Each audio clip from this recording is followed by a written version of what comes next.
Hey there JH3s. You might find me familiar. I owe Mr. Joel a favor, and he has asked me to talk to you guys a little about some basic chemistry. I understand that 20 weeks of term have flown by, and that you are nearing the end of the module. Let's take a look at some of the content that you have learnt thus far. We first talked about the atom. Rutherford established that an atom is mostly space and that the positive charge, which we now know as protons, are localized in an extremely small little center known as the nucleus. And the electrons are whizzing about this nucleus, which we later also found to contain neutrons. Now, both the neutrons and the protons have the same relative mass. We assigned both of them a mass of 1.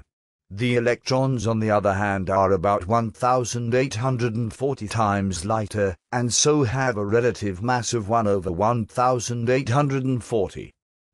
Bohr found out that the electrons have to occupy fixed orbits so that the electrons don't lose energy and spiral towards the nucleus. According to Bohr, each of these shells could only hold a certain number of electrons. This maximum number of electrons is given by the formula 2 times n squared, where n is the shell number. So, if we consider a value of 2 for n, then we would find that the maximum number of electrons shell 2 can hold is 8. You already know that this is quite important in the context of drawing dot and cross diagrams for simple covalent molecules.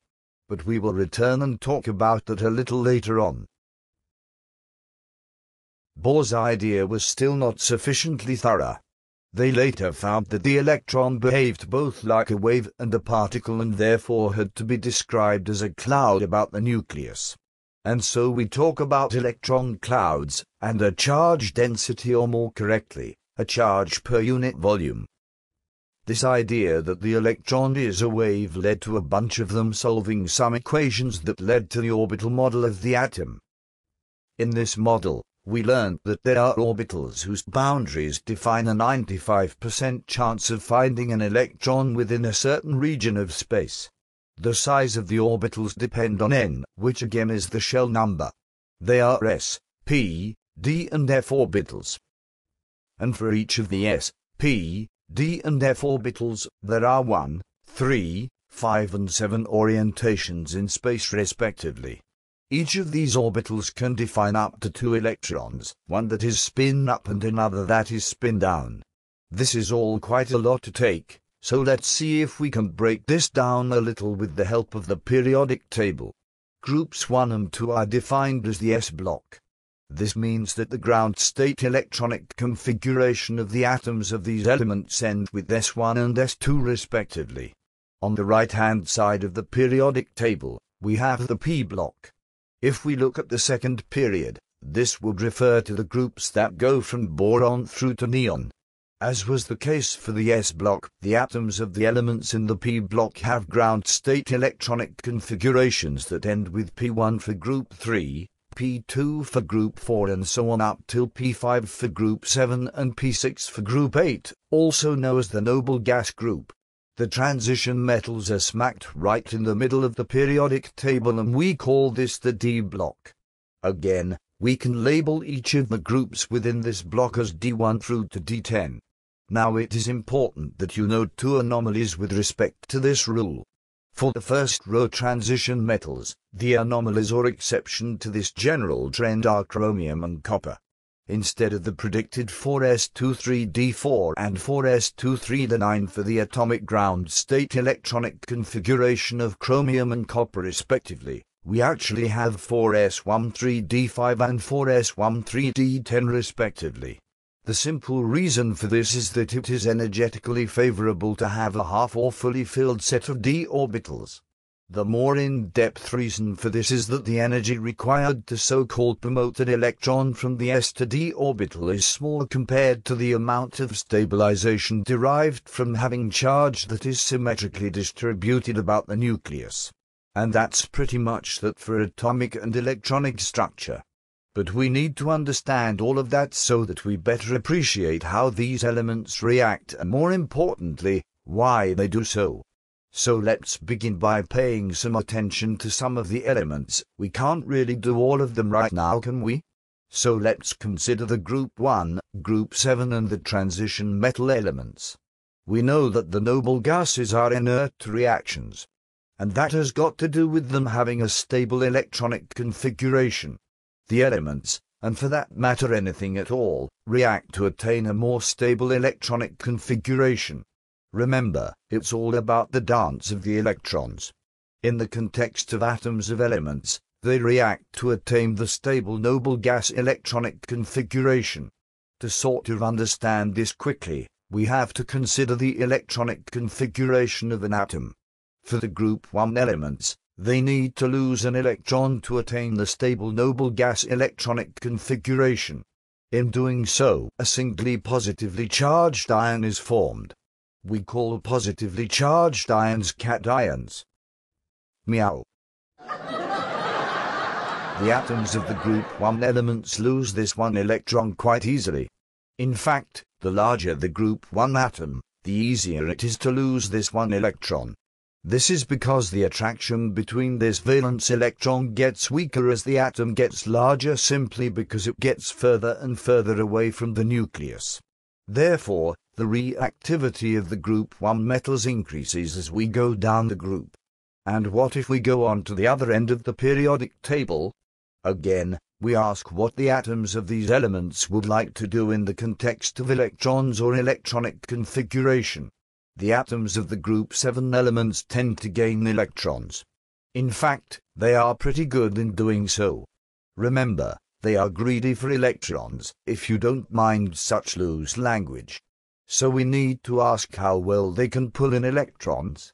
And to answer that, we ask what in an atom has the ability to pull in electrons. We know that it is the nucleus, or more specifically, the protons in the nucleus that do so. We would expect that the smaller the atom, the better the ability of the nucleus to attract electrons, and rightfully so. A larger atom would imply that the distance between the nucleus and the valence shell is rather large and the ability to attract electrons is somewhat less effective. So if we consider fluorine and iodine, we see that the small size of the fluorine atom and the large size of the iodine atom implies that fluorine has a greater tendency to grab that additional electron compared to iodine. We can therefore say that fluorine is more reactive than iodine. Therefore, the halogens get less reactive as we move down the group. This is of course opposite to what we found for the Group 1 metals. And if we think about it it does make sense, since the Group 1 metals are sort of getting rid of an electron while the Group 7 halogens are trying to attract an electron. What does this all mean and how can we apply this knowledge? The answer lies in considering displacement reactions. A more reactive species would displace, or if you prefer a less fancy term, kick out a less reactive species. Let's consider an example. If we have some potassium iodide, which is a colorless solution by the way, and we add to that solution some chlorine water or chlorine gas, we would observe the colorless solution turn brown. This is because chlorine displaces iodide from solution. In the process, chlorine gets reduced to become chloride and iodide gets oxidized to become iodine. And that's pretty much it for the Group 1 metals and Group 7 halogens. Wow, that really is quite a bit that you have gone through. Hang on, there's still the part on transition metals. Mr. Joel must be crazy, I say. No wonder he gets along so well with Hessenberg. Geez. Anyways, let's wrap up a little bit on the transition metals. The transition metals are your typical metals. They have high densities, which the Group 1 metals do not. They form colored compounds, which the group metals do not. They have variable oxidation states, for example iron 2 oxide or iron 3 oxide or chromium 3 oxide, again which the Group 1 metals do not. And they're usually employed as catalysts for a whole bunch of reactions, like making use of iron in the Haber process where ammonia is made from nitrogen and hydrogen, and again where the Group 1 metals are not used. You really should know these differences, for this is what makes our material world so interesting. There are of course similarities between the transition metals and the group 1 metals. They are after all metals nonetheless. Being metals, they do conduct electricity and they are malleable and so on. This relates to the next topic that we will be talking about, that being the topic on chemical bonding. Metallic bonding describes the inherent structure within metals. All metals are therefore good conductors of electricity, and they are also fairly ductile and malleable. And that really does bring us to a close for this topic. I really need to take a little breather. I'll be back with reviews on chemical bonding and the mole concept in just a bit. See you guys soon. Ta-ta.